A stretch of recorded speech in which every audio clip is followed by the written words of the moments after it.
जय श्री कृष्णा। राधे राधे दोस्तों, स्वागत है आपका अपने चैनल पर। आज हम लेकर आए हैं आपके लिए कार्तिक मास के महात्म्य की 13वें अध्याय की कथा। तो अब तक आपने सुनी 12वें अध्याय तक की कथा। तो प्रेम से बोलो विष्णु भगवान की जय हो। 13वां अध्याय। नारद जी बोले, दैत्यों के तीक्ष्ण प्रहारों से व्याकुल देवता इधर उधर भागने लगे। तब इंद्र आदि को इस प्रकार भयभीत देखकर गरुड़ पर चढ़े भगवान युद्ध में आगे बढ़े। उन्होंने अपना शारंग नामक धनुष उठाकर बड़े जोर से टंकोर किया। त्रिलोकी शब्दित हो गई। पल मात्र में ही भगवान विष्णु ने हजारों दैत्यों के सिर काट गिराए। यह देखकर जलंधर के क्रोध की सीमा न रही। फिर तो भगवान विष्णु और जलंधर का महान संग्राम हुआ। बाणों से आकाश भर गया। लोग आश्चर्य करने लगे। भगवान विष्णु ने अपने पैने बाणों के वेग से उस दैत्य की ध्वजा, छत्र और धनुष बाण काट डाले तथा एक बाण से उसकी छाती में प्रहार किया। इससे व्यथित हो उसने अपनी प्रचंड गदा उठा गरुड़ के मस्तक पर दे मारी। गरुड़ पृथ्वी पर गिर पड़ा। साथ ही क्रोध से उस दैत्य ने होठ काटे और भगवान विष्णु की छाती में भी एक तीक्ष्ण बाण मारा। इसके उत्तर में भगवान विष्णु ने भी उसकी गदा काट दी और अपने शारक धनुष पर बाण चढ़ा चढ़ाकर उनको बीधना प्रारंभ किया।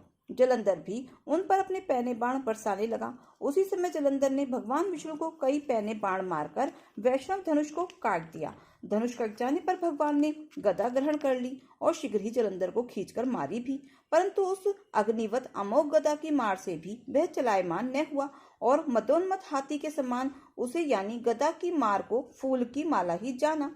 साथ ही उस युद्ध दुर्मद ने अत्यंत ही क्रुद्ध होकर एक अग्निमुख त्रिशूल उठाकर विष्णु पर छोड़ा।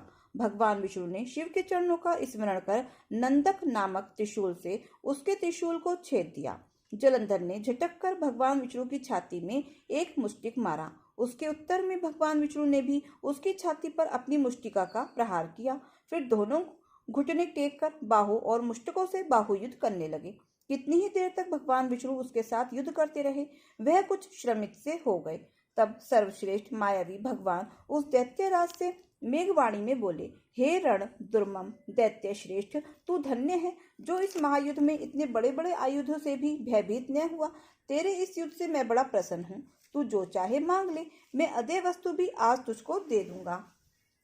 मायावी भगवान विष्णु की ऐसी वाणी सुनकर जलंधर ने कहा, हे भावुक, यदि आप मुझ पर प्रसन्न हैं तो यह वर दीजिए कि आप मेरी बहन के साथ तथा अपने सारे कुटुंबियों सहित मेरे घर पर निवास करेंगे। नारद जी कहते हैं, उसके ऐसे वचन सुनकर भगवान विष्णु को खेद तो हुआ, किंतु उसी क्षण उन देवेश ने तथास्तु कह दिया। अब भगवान विष्णु सब देवताओं के साथ जलंधरपुर में जाकर निवास करने लगे। जलंधर अपनी बहन लक्ष्मी और देवताओं सहित भगवान विष्णु को वहां पाकर बड़ा प्रसन्न हुआ। फिर तो देवताओं के पास जो रत्न आदि थे उनके स्थानों पर दैत्यों को स्थापित कर जलंधर पृथ्वी पर आया। निशुंभ को पाताल में स्थापित कर दिया और देव दानव यज्ञ गंधर्व सर्प राक्षस मनुष्य आदि सबको अपना वशवर्ती बनाकर त्रिभुवन पर शासन करने लगा। उसके धर्मानुसार सुपुत्रों के समान प्रजा का पालन किया। उसके धर्म राज्य में सब सुखी थे। तो प्रेम से बोलो विष्णु भगवान की जय हो। 13वां अध्याय समाप्त हुआ। 14वां अध्याय। नारद जी बोले, हे राजन, तब उसको इस प्रकार धर्म पूर्वक राज्य करते देखकर देवता क्षुब्ध हो गए। उन्होंने देवादिदेव भगवान शंकर का मन में स्मरण करना आरंभ कर दिया। कितने ही प्रकार से स्तुति की। तब भक्तों की कामना पूर्ण करने वाले भगवान शंकर ने नारद जी को बुलाकर देव कार्य करने की इच्छा से उनको देवपुरी भेजा। शंकर भक्त नारद भगवान शंकर जी की आज्ञा से देवपुरी में गए। इंद्र आदि सभी देवता व्याकुल होकर शीघ्रता से उठकर श्री नारद जी की स्तुति करने लगे। उत्कंठा भरी दृष्टि से सबने नारद जी की ओर देखा। अपने सब दुखों को कहकर उन्हें नाश करने की प्रार्थना की। नारद जी ने कहा, मैं सब कुछ जानता हूँ, इसके लिए अब मैं दैत्यराज जलंधर के पास जा रहा हूँ। ऐसा कहकर और देवताओं को आश्वासित कर श्री नारद जी जलंधर की सभा में आए। जलंधर ने श्री नारद जी के चरणों की पूजा करके हंसते हुए कहा, हे ब्राह्मण, कहिए आप कहाँ से आ रहे हैं और कहाँ कहाँ पर आपने क्या क्या देखा है, यहाँ कैसे आए हैं। मेरे योग्य जो सेवा हो उसके लिए आज्ञा कीजिए। जलंधर के इस प्रकार के वचन सुनकर श्री नारद जी प्रसन्न होकर बोले, हे दानवराज महाबुद्धिमान जलंधर, तुम धन्य हो, क्योंकि इस समय सब रत्नों के भोक्ता एक तुम ही हो। हे दैत्य श्रेष्ठ, अब आप मेरे आगमन का कारण सुनिए कि जिसके लिए मैं यहाँ आज आया हूँ। हे दैत्यराज, मैं स्वेच्छा से कैलाश पर्वत पर गया था, जहाँ 10,000 योजनों में कल्प वृक्ष का वन है। वहां पर मैंने सैकड़ों कामधेनुओं को विचरते हुए देखा तथा यह देखा कि वह वन चिंतामणि से प्रकाशित परम दिव्य, अद्भुत और सर्वस्वर्णमय है। मैंने वहां पार्वती जी के साथ स्थित शंकर जी को भी देखा तो सर्वांग सुंदर गौरवर्ण त्रिनेत्र और मस्तक पर चंद्रमा धारण किए हुए हैं। यह देखकर मुझे बड़ा आश्चर्य हुआ कि इनके समान त्रिलोकी में कोई है या कि नहीं। दैत्येंद्र, उसी समय मुझे तुम्हारी भी समृद्धि का स्मरण हो आया और उसे देखने की इच्छा से मैं तुम्हारे पास चला आया हूँ। यह सुनकर जलंधर को बड़ा हर्ष हुआ। उसने श्री नारद जी को अपनी सब समृद्धि दिखला दी। उसे देख देवताओं का कार्य करने के इच्छुक शिव प्रेरित श्री नारद जी ने जलंधर की बड़ी प्रशंसा की और कहा, निश्चय ही तुम त्रिलोकपति होने के योग्य थे। तुम्हारे लिए ऐसा होना कोई विचित्र बात नहीं है। मैं देखता हूँ कि और तो तुम्हारे पास सब कुछ है और किसी बात की कमी नहीं है। ऐरावत तुम्हारे पास है, उच्च श्रवा घोड़ा तुम्हारे पास है, कल्प वृक्ष और कुबेर की निधि तुम्हारे घर में है, मणियों और मोतियों के ढेर भी तुम्हारे यहाँ लगे हुए हैं, ब्रह्मा जी का हंस युक्त विमान भी तुम्हारे पास है और भूलोक, पाताल और पृथ्वी पर जितने भी रत्न आदि हैं वह सब तुम्हारे ही तो हैं। मैं तुम्हारे इस प्रकार के सब रत्न आदि ऐश्वर्यों को देखकर बड़ा प्रसन्न हूँ, परंतु तुम्हारे पास कोई स्त्री रत्न नहीं है। उसके बिना तुम्हारा यह सब फीका है। तुम कोई स्त्री रत्न ग्रहण करो। नारद जी के इस प्रकार के वचन सुनकर दैत्यराज काम से व्याकुल हो गया। उसने नारद जी को प्रणाम करके पूछा कि ऐसी स्त्री कहाँ मिलेगी जो कि सब रत्नों में श्रेष्ठ हो। यदि ऐसा रत्न कहीं से मिल जाए तो मैं आपकी आज्ञा से उसे अवश्य लाऊंगा। तब नारद जी ने कहा, ऐसा रत्न तो कैलाश पर्वत पर योगी शंकर जी के पास ही है। उनकी सर्वांग सुंदर पत्नी देवी पार्वती बहुत ही मनोहर है। उसके समान सुंदरी मैंने आज तक नहीं देखी। शंकर से बढ़कर स्मृतिमान दूसरा कोई नहीं है।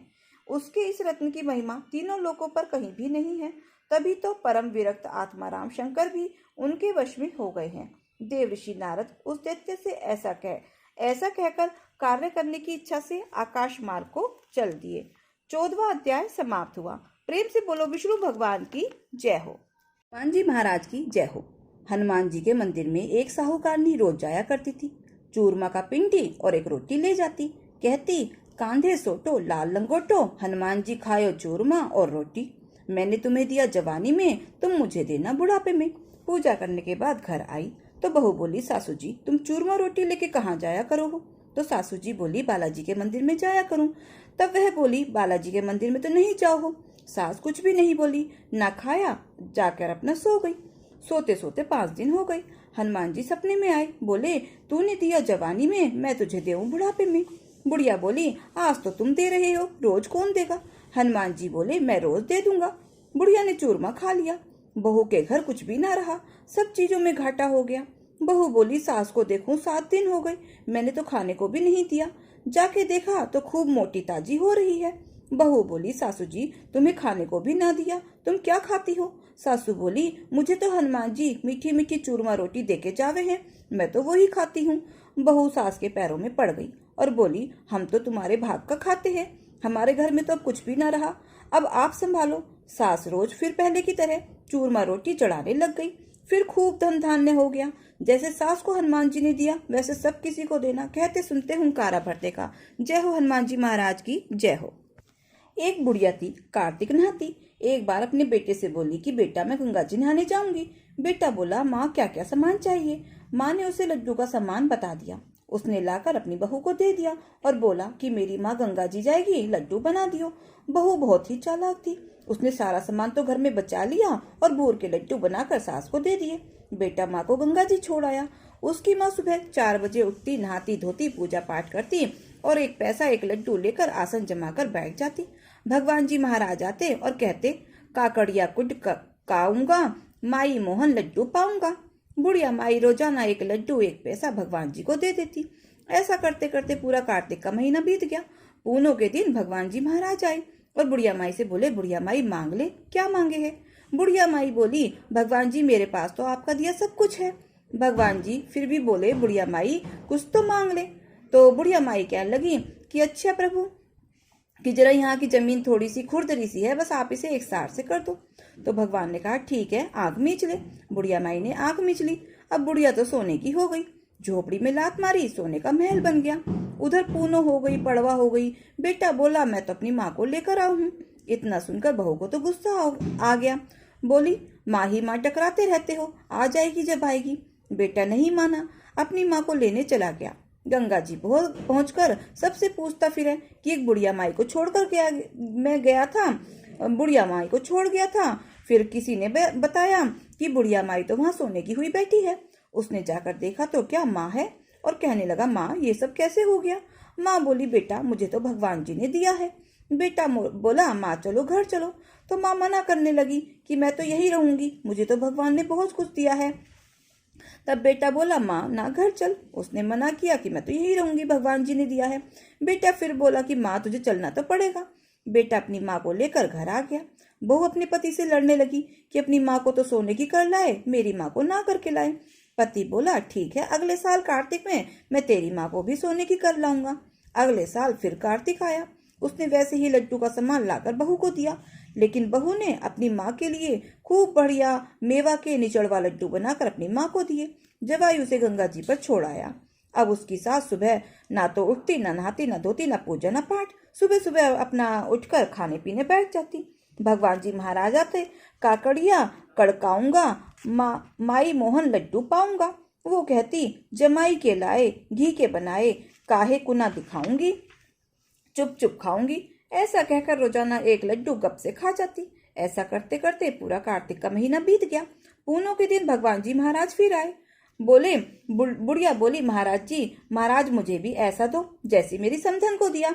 भगवान जी बोले तूने भी ऐसे ही किया जैसे तेरी समधन ने किया था, कुछ तो किया ही नहीं था। अच्छा चल आंख मीच ले। आंख मीचते ही बुढ़िया कूड़ी की पर जैसे कूड़ी पर खड़ी रहती है वो सूरी बन गई। घाट घाट घुराती फिर बड़े परेशान हो गए न। अपना आए जब वो पूनों के दिन कि पूछते फिर सबसे कि बुढ़िया माई कहाँ गई। सबने कहा यहाँ पर तो ये सूरी मंडराती फिर रही है, घाट घाट घुराती है। बड़े परेशान हो गए, चलो नाव से बांध दिया। उधर पूनो हो गई, पड़वा हो गई। बेटा अपने पति से लड़ने लगी, अपनी माँ को तो बड़ी जल्दी लाया, मेरी माँ को नहीं ला रहा। वो बोला मैं तेरी माँ को भी ले आऊंगा। गंगा जी पहुंचकर फिर सबसे पूछने लगा मैं एक बुढ़िया माई को छोड़ गया था, मैं एक बुढ़िया माई को छोड़ गया। फिर किसी ने बताया कि एक बुढ़िया तो वहां पर सूरी हुई पड़ी है। जाकर देखा तो क्या सास है। सास जमाई को देखकर उसके पैरों में चिपट गई और बोली तुम्हारे भगवान जी तो बड़े दोगले पटपीटन है, जो तुम्हारी माँ को कैसा दिया और मुझे कैसा दिया। वो बोला भगवान जी दोगले ना है, तुम्हारे कर्म दोगले हैं। जैसे मेरी माँ ने किया मेरी माँ को मिला, जैसे तुमने किया वैसे तुमको मिला। गाड़ी से बांध कर घर ले आया। उधर बेटी और देवती बड़े खुश होते डोल फिर रहे थे कि मेरी माँ सोने की होके आएगी। अब नानी तो सूरी हो गई और वो आके आशन पार्टी लेकर अपना पड़ गए। बेटी दौड़ी दौड़ी अपने माँ को लेने गई। जाकर क्या देखे वहां तो सूरी बंधी खड़ी है। सबसे पूछती फिरे कि मेरी माँ का दोष कैसे उतरे। फिर किसी ने बताया कि कोई कार्तिक नहाने वाली हो और उसके नहाए हुए जल से नहाने से उसका दोष उतरेगा। अगले साल उसने अपनी सास को बड़े प्यार से कार्तिक नहलाया और अपनी माँ को उसके नहलाए हुए जल से नहलाया तो उसकी काया कंचन सी हो गई। पूंछ पटरे के नीचे दबी रह गई थी तो पूंछ तो सूर्य की ही रह गई, बाकी सारी देह मनुष्य की हो गई। भगवान जी जैसे पहली बुढ़िया को आए वैसे सबको आना, जैसे दूसरी बुढ़िया को आए ऐसे किसी को ना आना। कहते सुनते हुंकारा भरते का। एक लपसी था, एक तपसी था। तपसी तो भगवान की तपस्या करता। लपसी रोजाना सवा सेर का हलवा बनाकर भगवान को भोग लगाकर टाली हिलकर जीम लेता। एक दिन दोनों में झगड़ा हो गया। लपसी बोला मैं बड़ा, तपसी बोला मैं बड़ा। मैं बड़ा क्योंकि मैं भगवान की तपस्या करता हूँ। नारद जी बोले कि तुम्हारा फैसला मैं करूंगा। दूसरे दिन तपसी नहाकर आने लगा तो नारद जी ने 1.25 करोड़ की मुद्रा तपसी के आगे गिरा दिया। उसने आंख खोलकर देखा तो क्या मुद्रा पड़ा है। उसने उठाकर पैर के नीचे दबा लिया और तपस्या करने लगा। उधर लपसी ने 1.25 सेर का हलवा बनाकर भगवान को भोग लगाकर टाली हिलकर जीम लिया। इतने में नारद जी आए, दोनों को अपने पास बिठाया। दोनों पूछने लगे कि कौन बड़ा। नारद जी ने तपसी से कहा कि अपना पांव हटा। पांव हटाते ही मुद्रा निकला। तब नारद जी बोले मुद्रा चुराने से तेरी तपस्या भंग हो गई है, इसलिए लपसी बड़ा है। तपसी कहने लगा कि मुझे मेरी तपस्या का फल कैसे मिलेगा। तब नारद जी बोले तेरी तपस्या का फल तुझे कार्तिक नहाने वाली देंगी। सब कहानी कहकर तेरी कहानी नहीं कहेंगी तो कार्तिक का फल तुझे हो जाएगा। धोती देकर अंगोछा नहीं देवे, सीधा देकर दक्षिणा नहीं देवे, ब्राह्मण जी माकर दक्षिणा नहीं देवे, दीवा चास के हाथ न जोड़े तो तेरा पुण्य, कपड़ा दे के बटन न लगावे, दाहिने हाथ से नाड़ा बांधे तो सबका फल तुम्हें हो जाएगा। इतना कहकर नारद जी चले गए। जय हो लपसी तपसी की जय। एक मेंढक और मेंढकी थे।